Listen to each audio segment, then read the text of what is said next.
Gir સોમનાથના ઉનાની નડિયા Mandvi checkpost પર તોડકાંડ મુદ્દે ઉનાના પૂર્વ ધારાસભ્ય પૂંજાવંશી સવાલ ઉઠાવ્યા છે।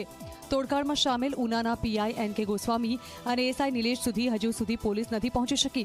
આ ચેકપોસ્ટથી પસાર થતા વાહન ચાલકોને પોલીસ ખોટી રીતે પરેશાન કરતી હતી અને હજારો રૂપિયાના તોડ કરતી। આ કેસમાં પીઆઈ, એએસઆઈ અને ખાનગી વ્યક્તિ સામે એસીબીમાં ફરિયાદ નોંધાઈ છે। આ ઘટનાને 2 માસ જેટલો સમય વીત્યો હોવા છતાં પણ કોઈ જ કાર્યવાહી નથી કરાઈ। સામાન્ય માણસ સામે તુરંત જ કાર્યવાહી થાય છે, પરંતુ આ ઘટનામાં સામેલ અધિકારી સામે કડક કાર્યવાહી કરવા માંગ ઉઠી છે।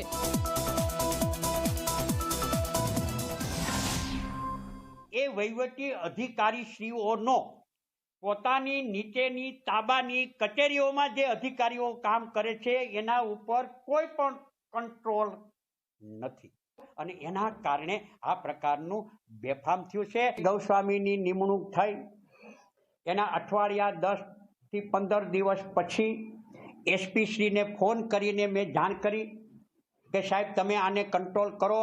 આ પીઆઈની માનસિકતા સારી નથી। ગુજરાત રાજ્યની સ્થાપના થઈ ત્યારથી લઈને આ પ્રકારની ઘટના રાજ્યમાં પહેલીવાર બની છે।